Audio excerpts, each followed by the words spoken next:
actualizo un poco la información porque acaban de llegar algunos estudiantes más. Esta es la estructura que estamos manejando con el Evangelio de Mateo, ¿ya? Hablamos del nacimiento e infancia de Jesús. Bueno, primero un poquito antes, el primer día fue la estructura del Evangelio de Mateo, luego vimos el nacimiento e infancia de Jesús, y luego comenzamos con una serie de 5 discursos, que hablábamos que cada discurso, ¿verdad?, pensando en los 5 primeros libros del Pentateuco, ¿no? Entonces, hablamos del Sermón del Monte, pero antes de cada discurso, recuerden que hay ¿qué hay? La narración, la anotación. Entonces, por ejemplo, antes del Sermón de la Montaña, estaba el comienzo del ministerio público de Jesús, Juan Bautista, las tentaciones, esa es la narración, ¿no? La proclamación del reino. Y luego sí, comenzaba el discurso. En el discurso misionero estaba la serie de los 10 milagros de Jesús y luego el discurso misionero. Así está estructurado el Evangelio de Mateo. Estamos en aquí, 26 de octubre, discurso del reino, es lo que vamos a ver el día de hoy, ¿sí? Yo les había dicho que leyeran hasta el 18, ¿verdad? Sí. Porque mi idea era fusionar estos 2 discursos hoy, pero la verdad va a quedar un poco pesado y no es la idea. Entonces lo que vamos a hacer es disponer un día más, ¿verdad? Así terminemos el 9 de noviembre para ver cada uno de los discursos, ocupar un día para cada discurso, ¿de acuerdo?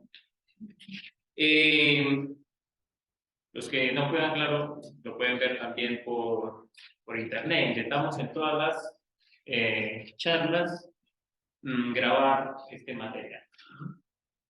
Bueno, el discurso eclesiástico, el discurso escatológico, son los 2 que vamos a abordar, aunque me queda la última cena, pero esto sí se los hago llegar en un video que haré desde casa, ¿verdad?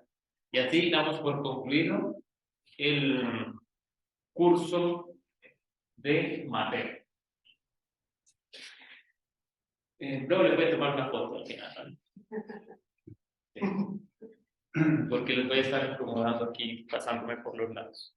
Bueno, muy bien. Entonces, si les parece, vamos a comenzar.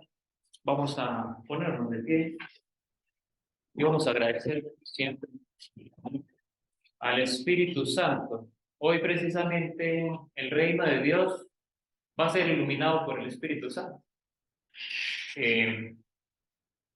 Vemos que en los apóstoles hubo un proceso de conocimiento de cuál era ese reino de Dios, pero fue Pentecostés el que les permitió entender de qué era lo que estaba hablando precisamente Jesús.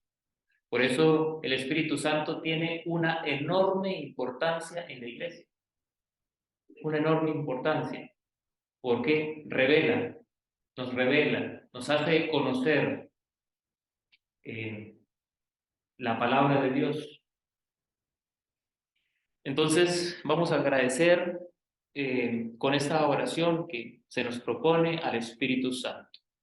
Creador inefable, tú que eres verdadera fuente de luz y sabiduría y el principio supremo, dígnate infundir sobre las tinieblas de mi inteligencia el resplandor de tu claridad, apartando de mí la doble oscuridad en la que he nacido, el pecado y la ignorancia.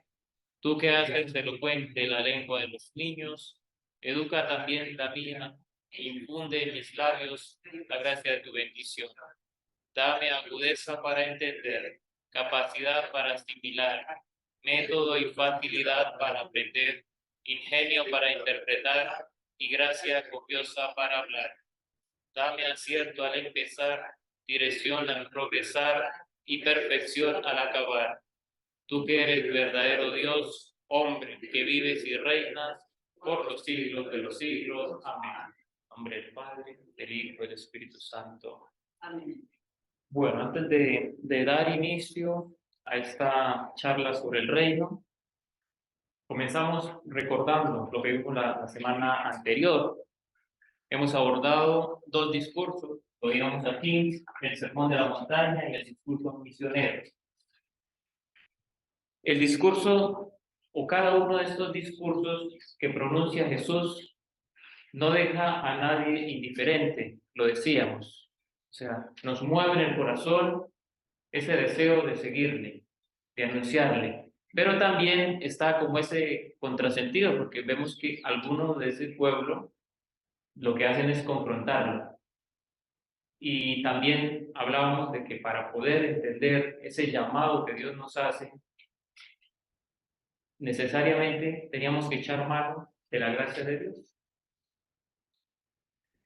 Bueno, vimos los milagros de Jesús y en cada uno de esos milagros, la vez pasada también recordamos que estaba presente, palpable, visible, la divinidad de Jesús.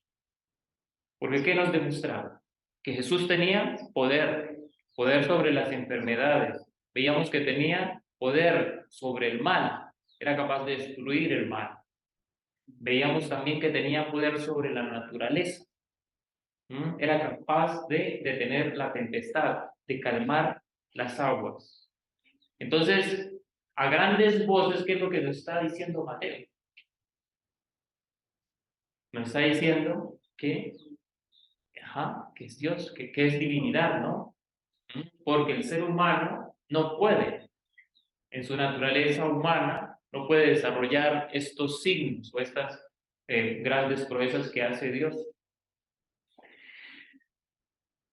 Y veíamos también que la misión de los apóstoles es una extensión de el reino de Dios. Bueno, hoy lo vamos a ver más de forma mucho más amplia, pero lo mismo que Jesús hace, quiere que sus apóstoles hagan: curar, ayudar, expulsar demonios, evangelizar, proclamar la palabra de Dios, darlo a conocer, que sean embajadores de la palabra.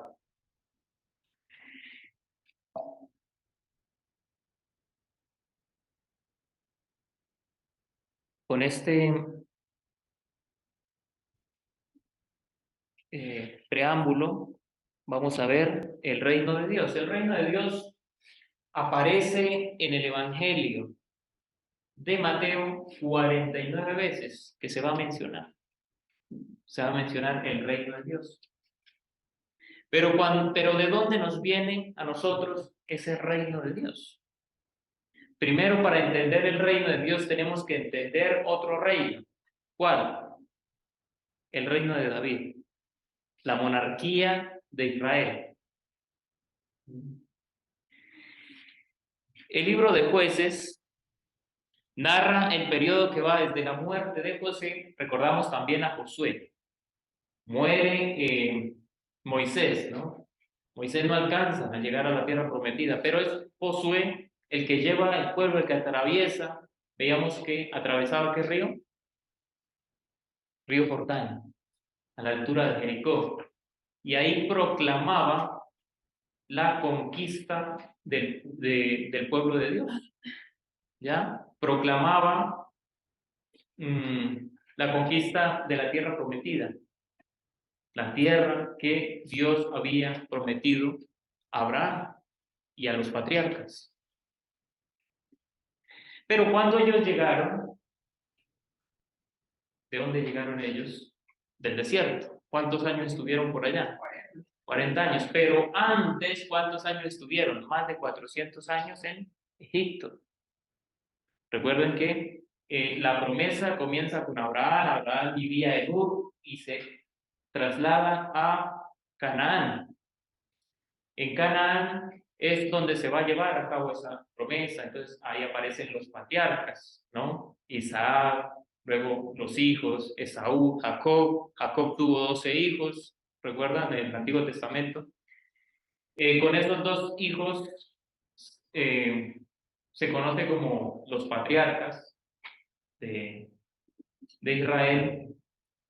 Pero hay un hijo que se va, o mejor dicho, que lo llevan a Egipto, ¿se acuerdan? ¿Quién es? José.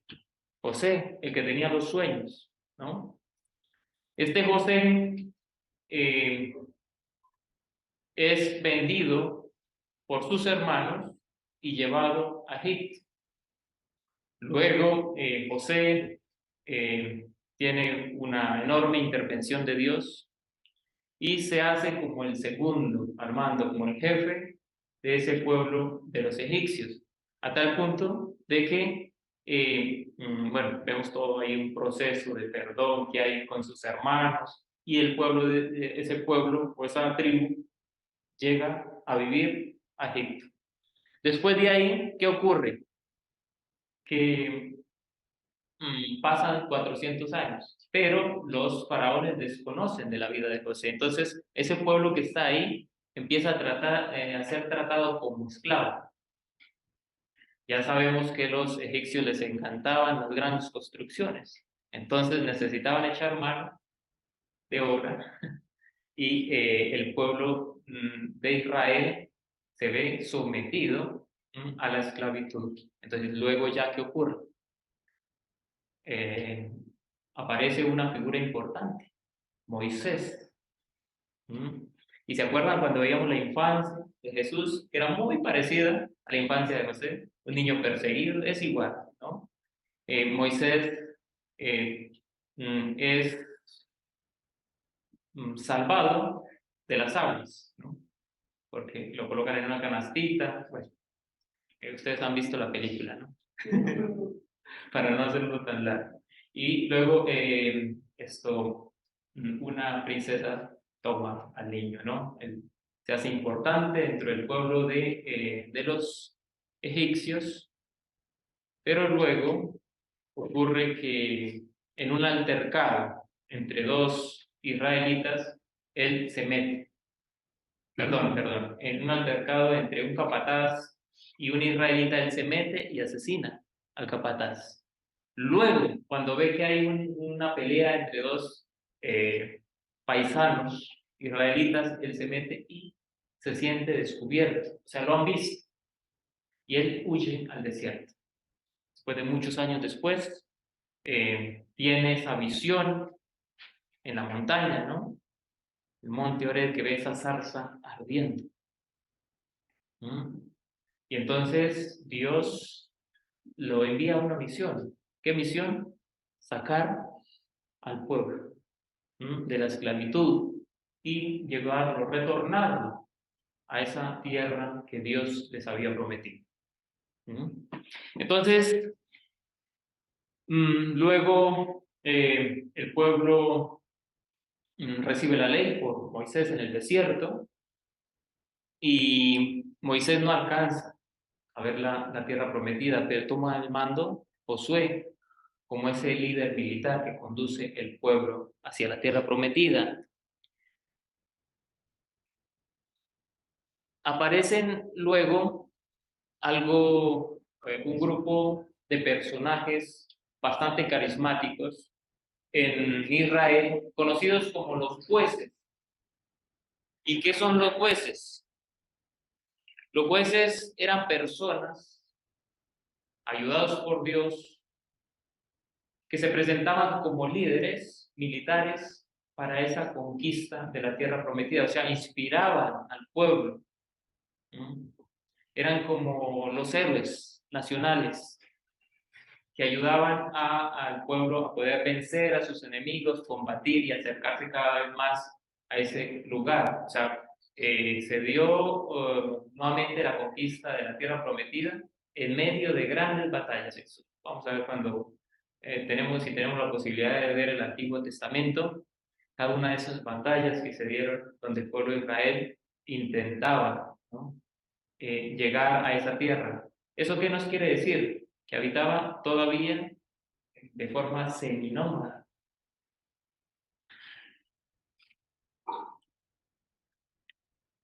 Bueno, entonces el último de esos jueces es Samuel y recibe Samuel como esa unción del profeta.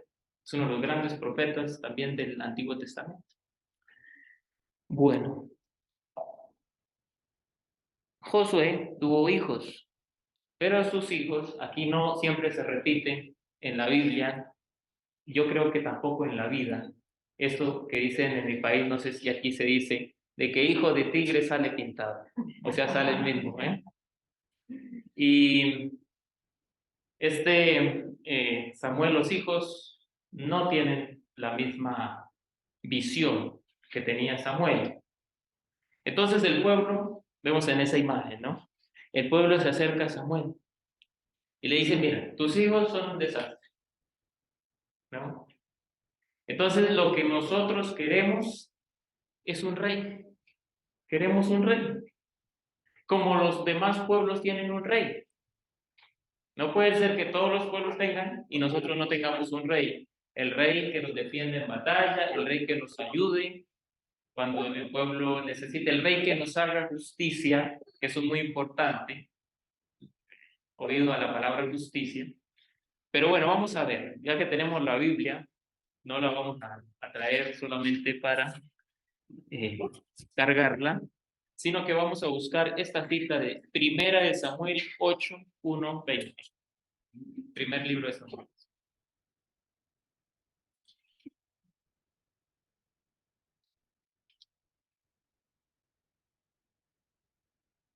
Primera de Samuel 8, del 1 al 20. Vamos a leer esta cita bíblica.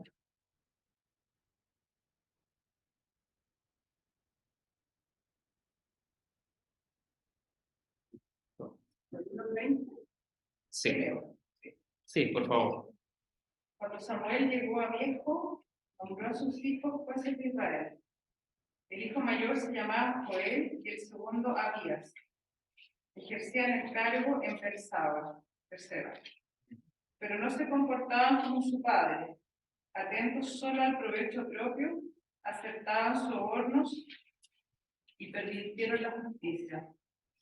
Entonces los ancianos de Israel se reunieron y fueron a entrevistarse con Samuel en Ramá. Le dijeron: mira, tú ya eres viejo y tus hijos no se comportan como tú. Nómbranos un rey que nos gobierne, como es costumbre en todas las naciones. Entonces ahí vemos que la moda es muy importante, ¿no? Ya esto es muy antiguo. Como las demás naciones tienen rey, pues nosotros también queremos un rey. ¿Y cuál es el problema? Sigamos. A Samuel le disgustó que le pidieran ser gobernados por un rey y se puso a orar al Señor. El Señor le respondió: escucha al pueblo en todo lo que te pidan. No te rechazan a ti, sino a mí. No me quieren por rey. Como me trataron desde el día en que los saqué de Egipto, abandonándome para servir a otros dioses, así te tratan a ti. Por eso, escucha su reclamo, pero adviérteles bien claro, explícale los derechos del rey. Hasta ahí un momentito. Fíjense esto. Atiende a todo lo que te dice este pueblo, porque no es a ti a quien rechazan, sino a mí. ¿Cuál es el reinado que quería Dios? De él mismo, que se haga presente ese reinado, ¿no? Y si ya no quieren que reine sobre ellos, o sea, ellos no reconocen a Dios como rey, sino que necesitan un rey humano. Sin embargo, Dios dice, accede, le dice a Samuel. Sigamos con la lectura. Samuel comunicó la palabra del Señor a la gente que le pidió un rey. Estos son los derechos del rey que lo regirá. Escuchen los derechos que tiene un rey. Él tomará a los hijos de ustedes y los destinará a sus carros de guerra y a su caballería, y ellos correrán delante de su carroza. Los empleará como jefes y oficiales en su ejército, como aradores de sus campos y para recoger sus cosechas, como fabricantes de armamentos y de arneses para sus carros. A sus hijas se las llevará como perfumistas, cocineras y reposteras. Les quitará sus mejores campos, viñas y olivares para dárselos a sus ministros.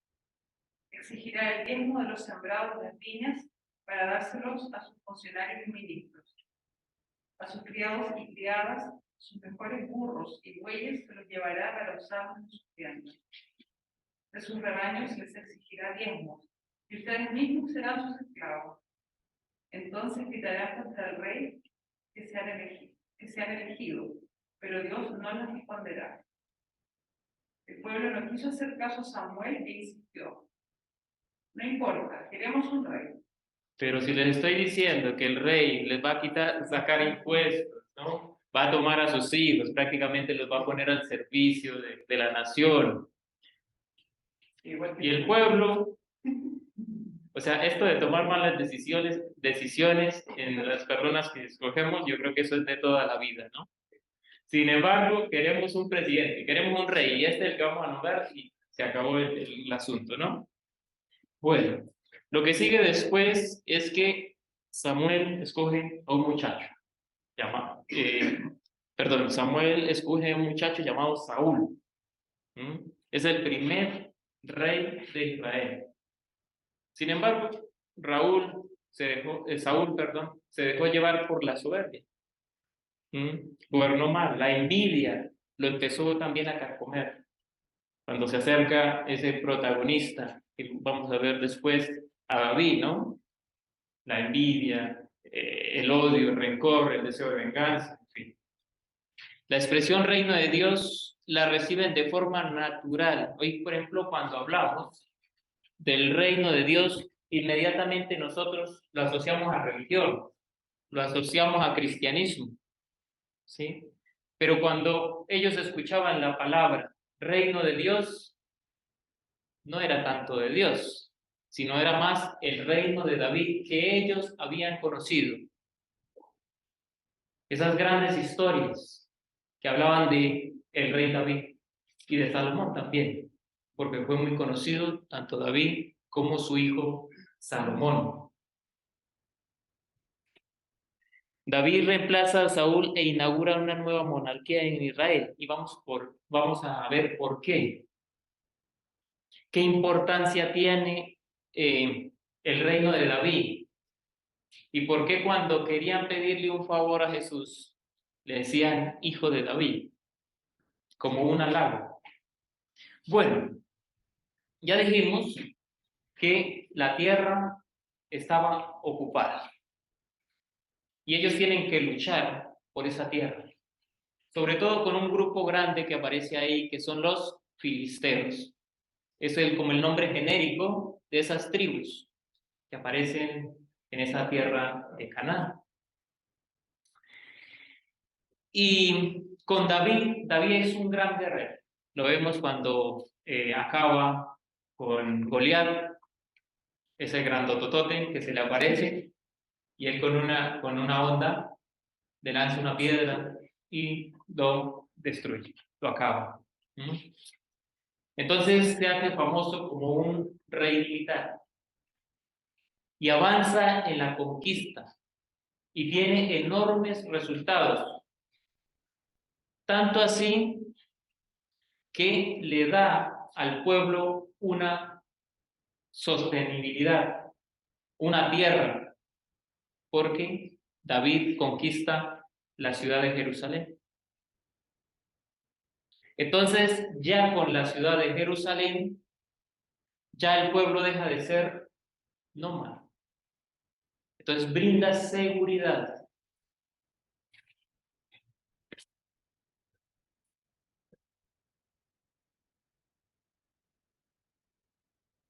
Pone límite a los filisteos y esto lo podemos ver en el Salmo 147, cuando nos dice, el Señor ha puesto paz en sus fronteras.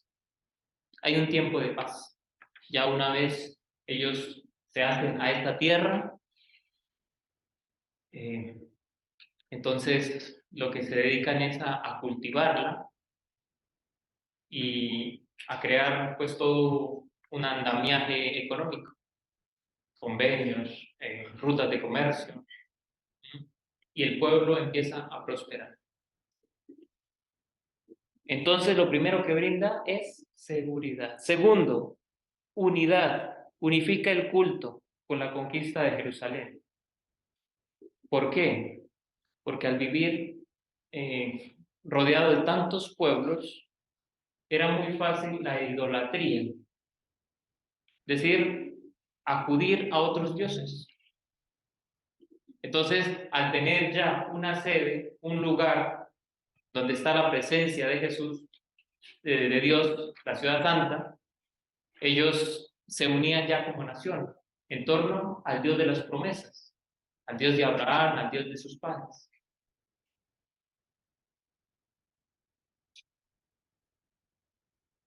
Por eso Jerusalén es el lugar donde se manifiesta el querer de Dios.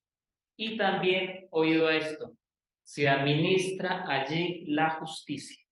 Se administra la justicia. Tiene un lugar donde las personas pueden ir. Y fíjense que, no sé si ustedes alguna vez han escuchado de una escena de David, donde le lleva a un niño. Dos señoras están peleando por la custodia de un niño. Una dice, ese es mío, la otra, no, no, no, es mío. Entonces David dice, bueno, vamos a ver, ya que una alega y dice que el niño es de ella y la otra dice que el niño es suyo, entonces saca la espada. Pero perdón, era Salomón. Sí. ¿Ah? No era Salomón que pones la justicia salomónica. Sí, perdón, Salomón. Pero digamos, para decir que en el templo, en el lugar de Dios, se administraba la justicia. Sí, tienes razón, es Salomón. Y Salomón hace como el gesto de cortar al niño por la mitad, y entonces la verdadera madre dice, no, aunque yo no tenga su custodia, por favor, désenlo a ella. Inmediatamente ahí sabe Salomón de quién en realidad es el niño. Entonces, Jerusalén se convierte en el lugar donde se le hace justicia al humilde, donde se le hace justicia al pobre, a la viuda. Y cuando Juan manda a sus discípulos a preguntarles si, ¿se acuerdan la semana pasada? Si era realmente el Mesías. ¿Es realmente tú el Mesías o tenemos que esperar a otro? Y Jesús, ¿qué le dice? Los cojos caminan, los ciegos ven, ¿no? De cierta manera le está diciendo que Él está implantando la justicia. Está haciendo presente la justicia de Dios. Y esa era una forma de decir que era auténtico su reinado. 3, trae prosperidad al pueblo. Esto es un dato que encontré en la revista, creo que es Forbes, que más o menos en los 39 años de gobierno de David tenía unos 32.2 billones de dólares. Era la riqueza que tenía el rey David. Prosperidad y permanencia de una dinastía real. Y aquí es propiamente donde se va a ver lo del reino de Dios, o sea, ese reino que va a permanecer en el tiempo, ese reino que se prolonga, que no tiene fecha de caducidad. Sin embargo, vamos a ver luego unos acontecimientos que lo dejan a uno como en duda. Oiga, ¿y qué pasó con el reino de Dios? ¿Qué pasó con ese reino de David? Para entender un poquito, ya como estábamos en Samuel, ya no en la primera, sino en la segunda de Samuel, busquemos el capítulo 7. Segunda de Samuel, capítulo 7.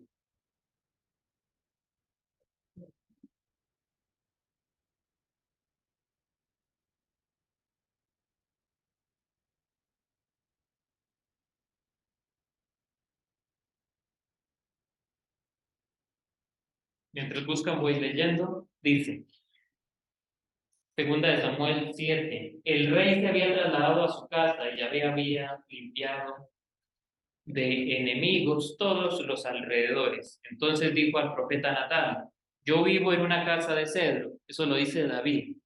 Mientras que el arca de Dios está todavía en una tienda. O sea, no existía todavía el templo. Era una tienda, un lugar donde estaba el arca de la alianza.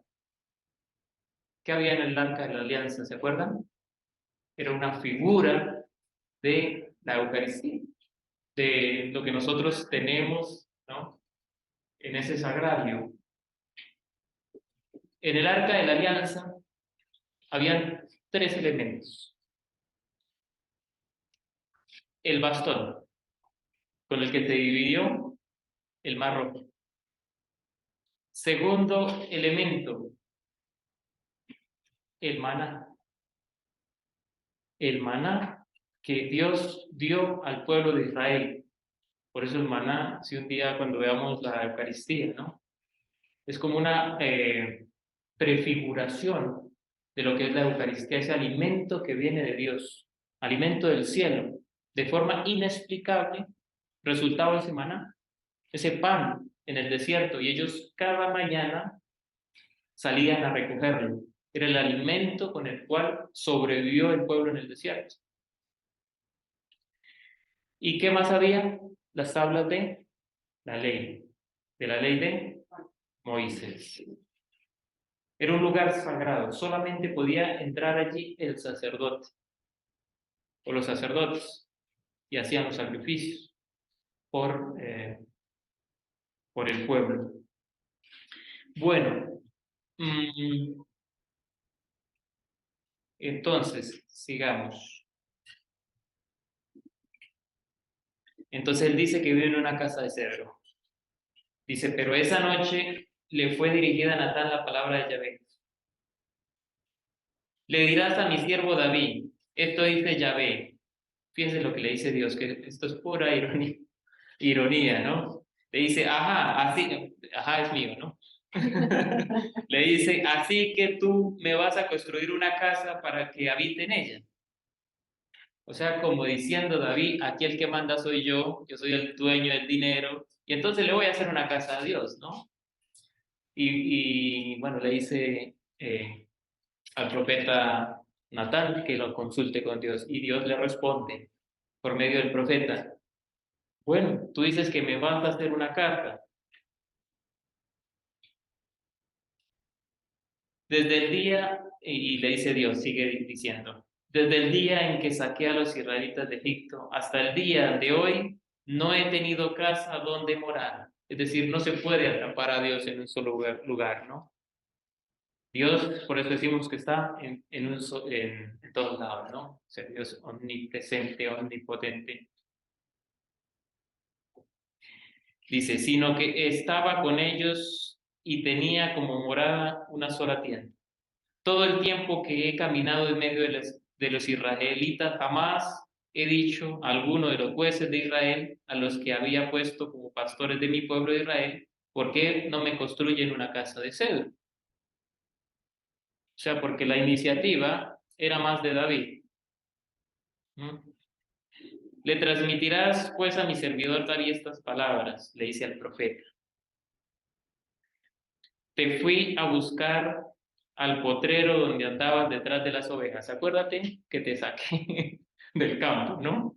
No te la vengas de dar muy patrón aquí, ¿no? Acuérdate que yo te saqué de allá donde estabas, cuidando las ovejas, e hice de ti el jefe de mi pueblo de Israel. Donde ibas, yo estaba contigo. Eliminé delante de ti a todos tus enemigos. Haré grande tu nombre tanto como el de los más grandes de la tierra, y pondré en el lugar que le corresponde a mi pueblo de Israel. Allí lo plantaré y allí se quedará. Ya no será más sacudir los malvados. Bueno, va a ser como un relato de las maravillas que Dios ha hecho por el pueblo de Israel, como recordándole, yo soy aquí el que manda, o sea, yo soy el rey en última. O sea, un rey, y así era entendido, por ejemplo, en la Edad Media, era ungido por el obispo o por el papa mismo, porque se entendía que ese poder no venía por sí mismo, sino que era ungido por Dios mismo.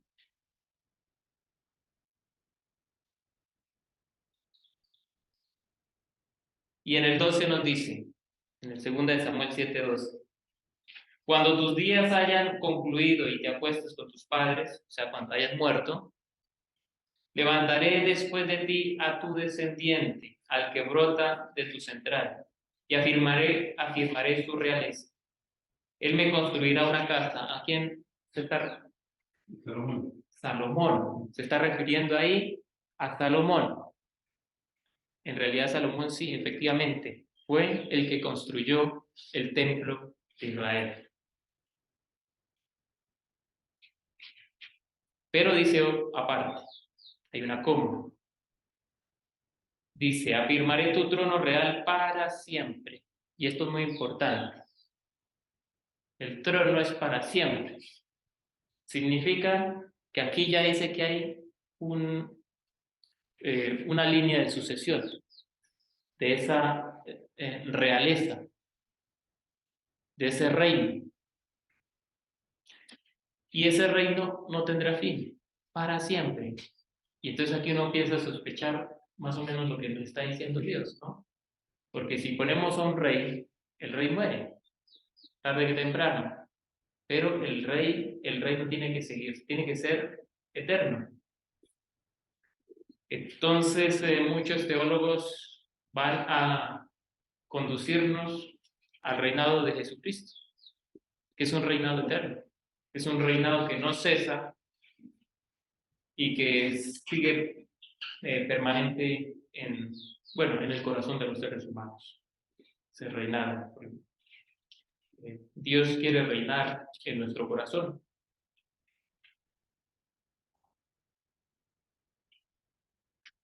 Bueno, entonces hay una promesa, ¿no?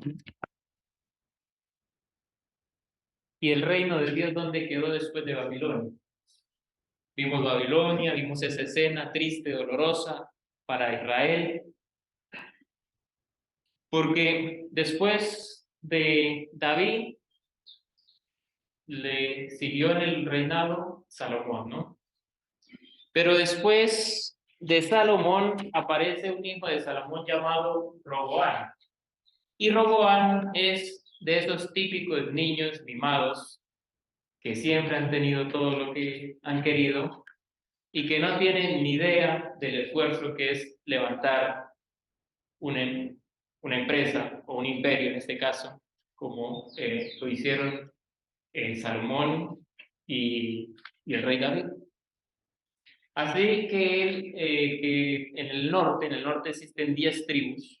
Las 10 tribus del norte se acercan con sus consejeros a preguntarle a Roboam, oye, ¿podrías por favor disminuir los impuestos? Claro, los impuestos se aumentaron mucho porque para construir un templo en las dimensiones en que lo construye Salomón, tenía que ser una riqueza impresionante para poder sostener el pago eh, de ese templo. ¿Y qué dice Roboam, el hijo de Salomón? Va a consultar a los consejeros de su padre. Y los consejeros le dicen, efectivamente hay que bajar los impuestos. Pero a él no le gustó. No le gustó el consejo. Y entonces dice que fue a buscar a otros consejeros más jóvenes de su edad.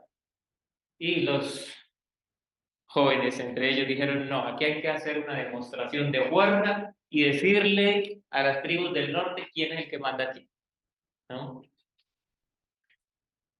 Y entonces demuestra el dedo este pequeñito, ¿no? Este y no otro. Y le dice, mire, mi dedo meñique es más grande que la cintura de mi padre. Así que aquí se hace lo que yo diga y siguen los impuestos tal como están. Pues esto dio inicio a una revolución. Así que se dividió, en el año 722 se dividió Israel. Entonces, Israel del norte, con capital en Samaria, y el sur, con capital en Jerusalén.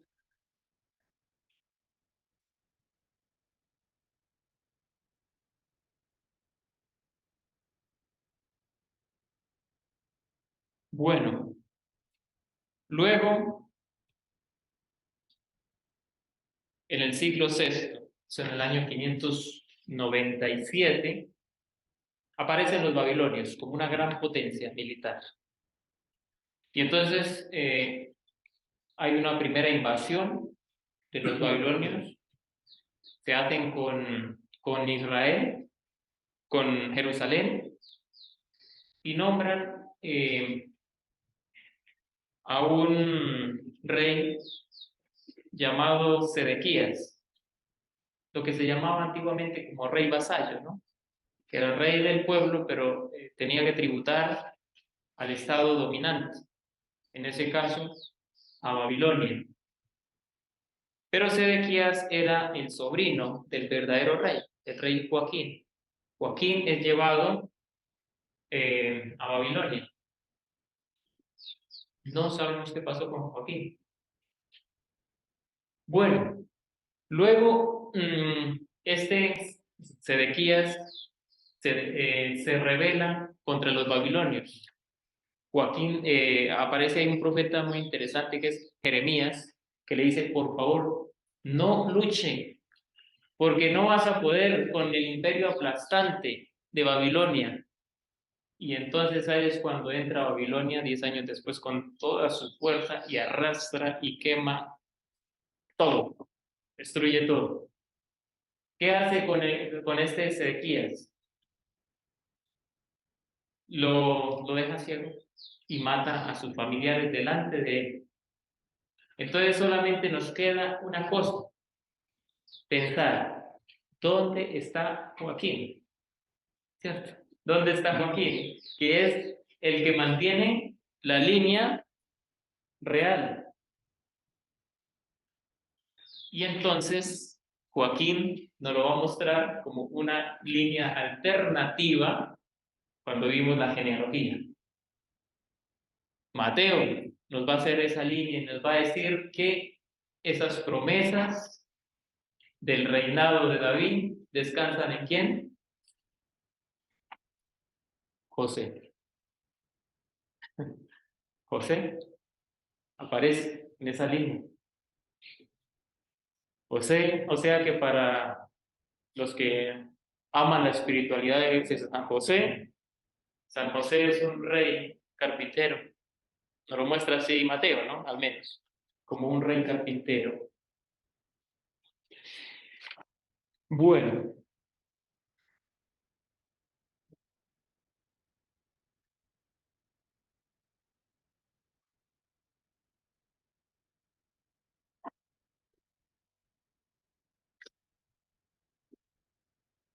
en el Padre Nuestro, ahora sí ya nos vamos a ubicar en Mateo.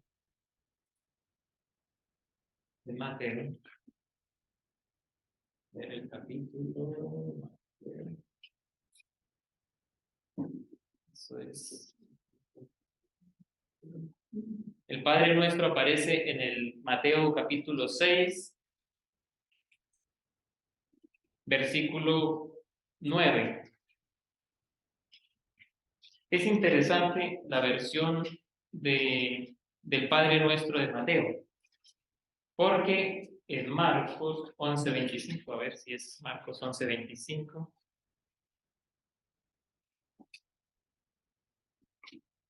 nos va a variar un poquito el relato.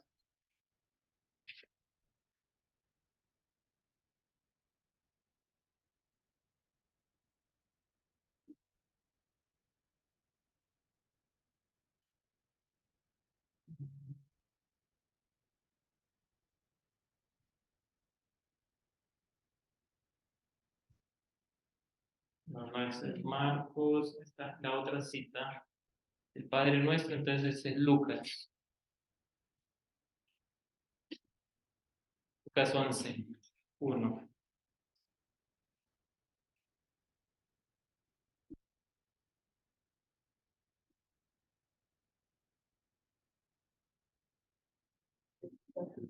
¿Aparece el Padre Nuestro? Bueno, sí, es en Lucas. Aquí hay una diferencia muy interesante porque fijémonos que en Lucas 11:1, sin perder Mateo 6, sin perder Mateo 6, nos dice lo siguiente. Un día estaba Jesús orando y en cierto lugar, al terminar su oración, uno de sus discípulos le dijo, Señor, enséñanos a orar. Aquí vemos que la iniciativa va por cuenta de los discípulos, de los apóstoles. Son ellos los que viendo la forma de orar de Jesús, le piden. Y es bonito, ¿cierto? O sea, como decir, es que a mí siempre me falta. O sea, Señor, enséñame a orar. Y Jesús le enseña el Padre Nuestro. Y va a comenzar con la preciosa palabra Abba, ¿no? Padre, Padre Nuestro. Pero fíjense en Mateo lo que pasa. Vamos a leer en Mateo el 6 que teníamos del Padre Nuestro. Ustedes pues recen así. Aquí nadie le pidió a Jesús que le enseñara a rezar. Él muestra directamente a Dios como Padre. Entonces Jesús invoca a Dios y asume como propio el proyecto del Padre, que es el reino el reino de los cielos, el reino de Dios.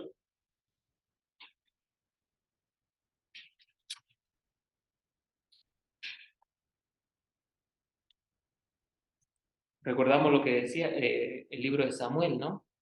Ustedes no me quieren como Dios, Jesús, como su rey, perdón. Les dije que se acordaran de eso, ¿no? Ustedes no me quieren como su rey. Jesús pone al Padre como cabeza de ese reinado. Por eso, ¿qué más nos dice el Padre Nuestro? Venga a nosotros tu rey. O sea, que no quede duda. Aquí, que no quede duda quién es el verdadero rey. Y esto es lo que les está enseñando a los apóstoles. Pero los apóstoles, vemos, tienen la cabeza embolatada pensando en el reinado. Recordamos esas 4 cosas que ellos soñaban con ese reinado, ¿no? La seguridad. ¿Cuál era la otra? Para que nos la aprendamos. Sí, el Tribunal de Justicia, pero eso era la unidad con cabeza en la capital que era Jerusalén, muy bien. Y el cuarto era la permanencia, el tercero era la prosperidad, y entonces la tercera, ¿no? Y la cuarta era la permanencia de una dinastía, esa dinastía que se mantenía en el tiempo. Entonces, cuando ellos escuchan hablar del reino de los cielos, no están pensando en el reino de los cielos, concretamente en Dios como jefe, como cabeza de ese reinado, sino un reino con un rey fijo, y seguramente irían los apóstoles con unos consejeros, y a lo mejor a nosotros también nos toca algo ahí, ¿no? Están pensando ellos cómo va a ser ese reinado. La realeza de Dios se haría entonces patente en la tierra con un nuevo orden basado en la justicia, no en una utopía. Y esto es muy importante. El reino de Dios ya empieza a darse en Jesús. Quien asume a Jesús, asume ese reino. O sea, ese reino ya tiene que ser visible en cada uno de nosotros. Y por eso él plantea las bienaventuranzas, ¿no? Y por eso plantea el sermón del monte. Son los principios como nosotros debemos entrar en ese reino. Un reino que favorece la justicia, que sana a los enfermos, que perdona a los pecadores. Es el reino de Dios que está siendo traído por Jesucristo. O sea, como decirlo, Jesucristo es como el selfie, como la imagen viva del Padre.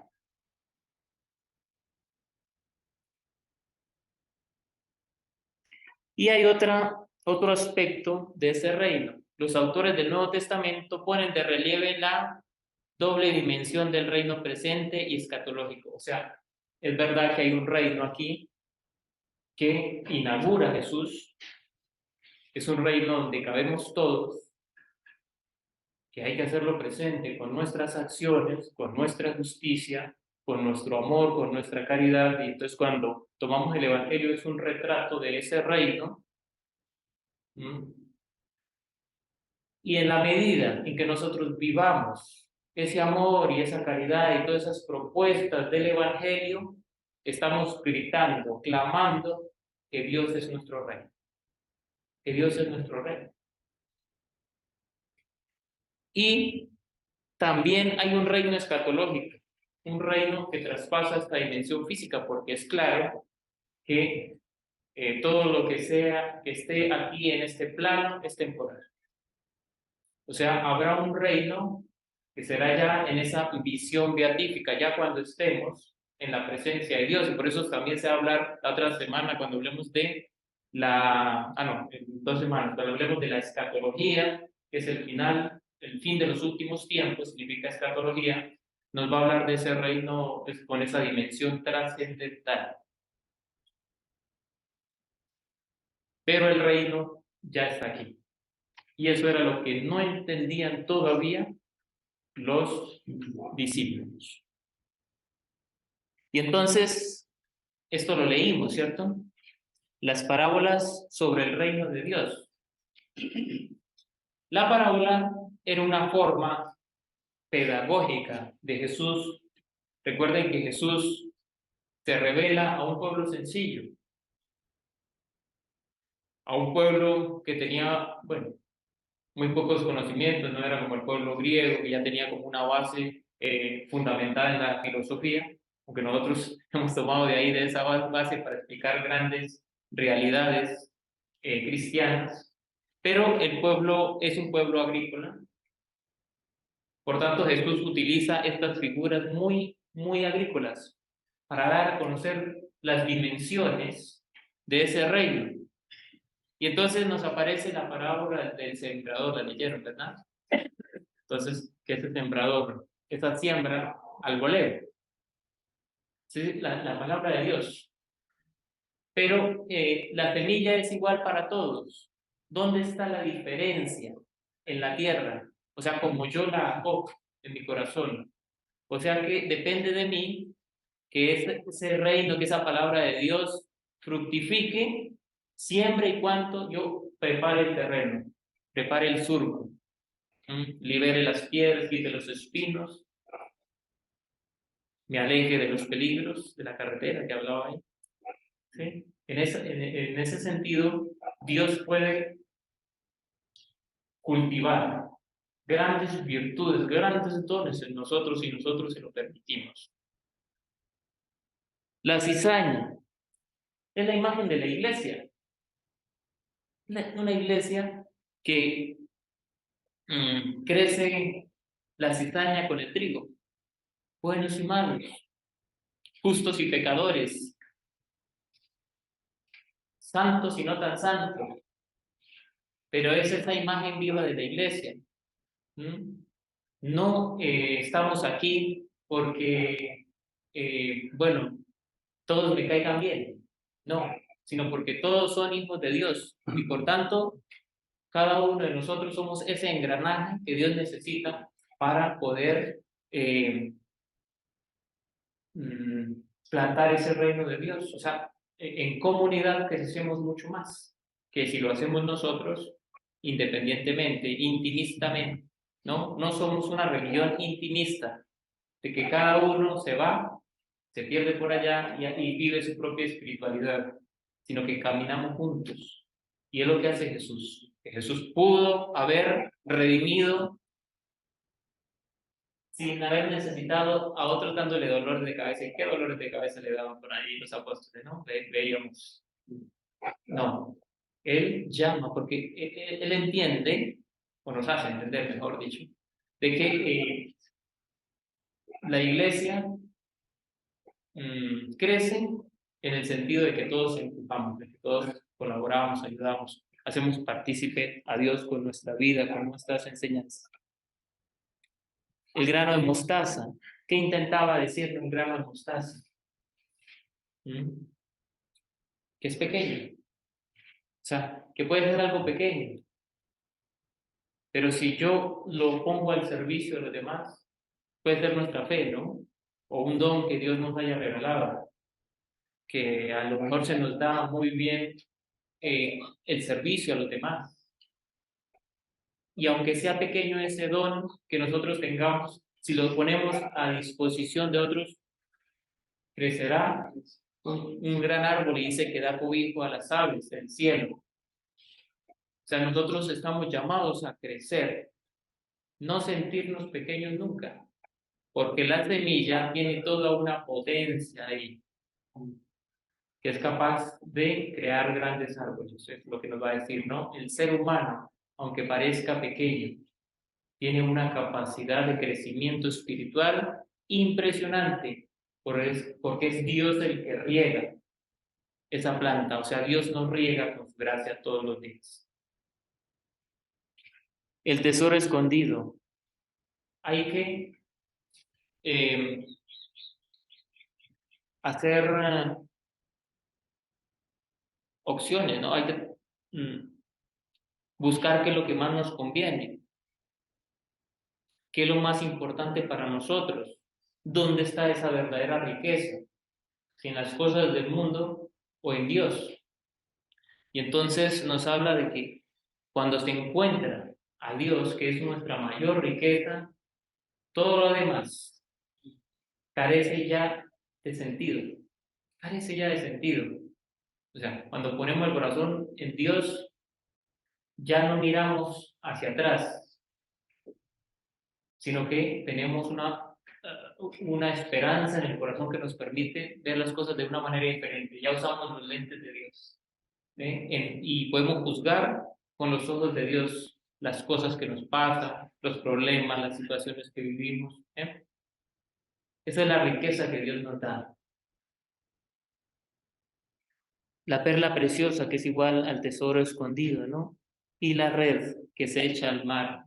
Por eso nosotros somos pescadores. Esa imagen bellísima del llamado de los pescadores, ¿no? Que Jesús hace, es la imagen de la iglesia. Tenemos que salir a pescar. No podemos permitir que los seres humanos se nos pierdan, entretenidos en el mundo, distraídos. Y estamos llamados a pescar, a traer, ¿qué significa eso, no? A traer hacia Jesús todas las almas. Bueno, con esto hemos finalizado, pero yo antes quería, recuerden, ustedes también tienen oportunidad de comprar su catecismo, y les voy a leer lo que nos dice, bellísimo, lo que nos dice el catecismo sobre el reino de Dios. Con esto vamos a finalizar el día de hoy.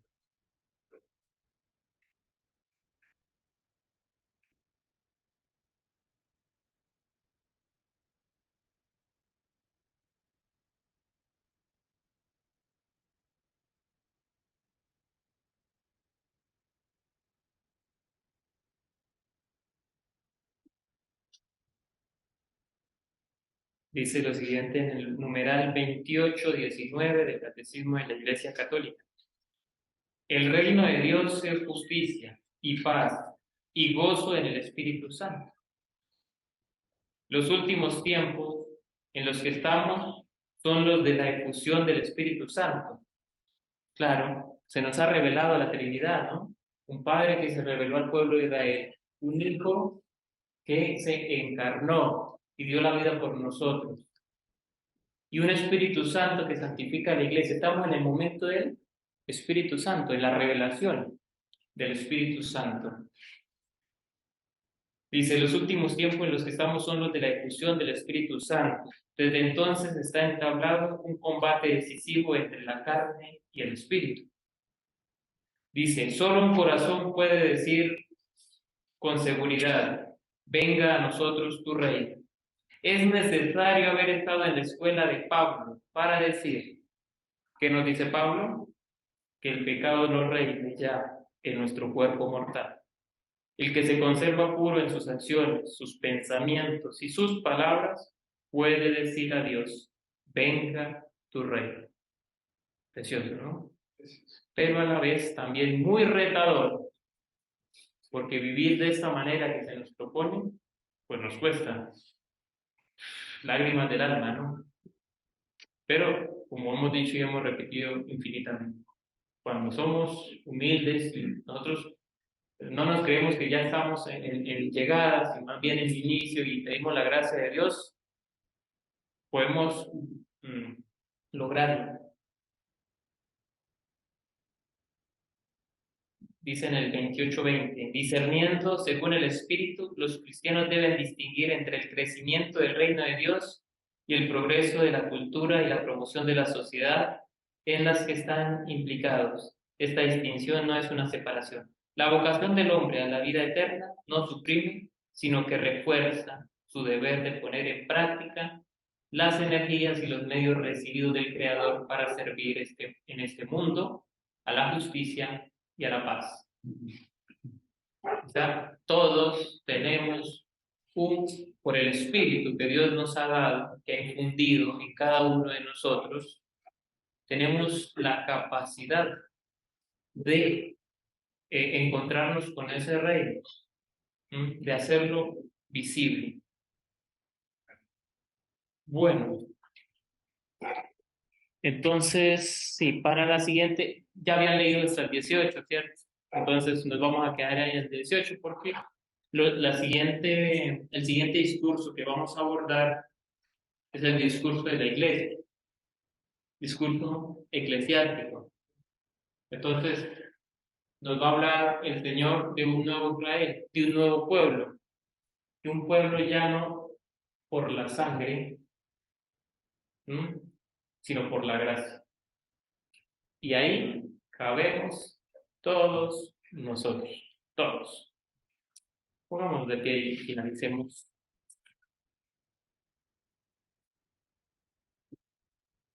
Vamos a finalizar y vamos a, yo creo que como hemos hablado del reino, no podemos irnos sin haber rezado el Padre Nuestro, ¿verdad? Y lo vamos a rezar pausadamente y le vamos a pedir con fe que ese reino de Dios realmente se haga visible en nosotros. Necesitamos mucho. Y hay que pedir a Dios que incremente nuestra fe, que nos haga mejores, que cada día nos enamoremos más de ese proyecto de Dios que hablaba de la justicia, de hacer presente su amor. En definitiva, el reino de Dios es hacer presente su amor. Ya no podemos decir que Dios no nos entiende, porque mirando a Cristo, ¿qué vemos? Vemos un amor que se desbordó, que se salió de los límites humanos, que se hizo carne, que fue solidario con nuestro dolor, que tomó nuestros pecados, los crucificó allá en esa cruz y nos elevó a cada uno de nosotros al orden sobrenatural. Las puertas del cielo, ¿no? Se abrieron porque nos dio esperanza de vida eterna. Entonces ya tenemos una nueva visión para juzgar la realidad que vivimos. Ya no desde nuestra carnalidad, sino desde nuestro espíritu. Por eso, con mucha fe, vamos a suplicar al Señor, el Padre nuestro. Padre nuestro, que estás en el cielo, santificado sea tu nombre. Venga a nosotros tu reino. Hágase tu voluntad en la tierra como en el cielo. Danos hoy nuestro pan de cada día.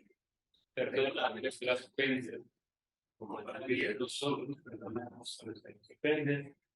No nos dejes en la tentación y líbranos del mal. El Señor esté con ustedes.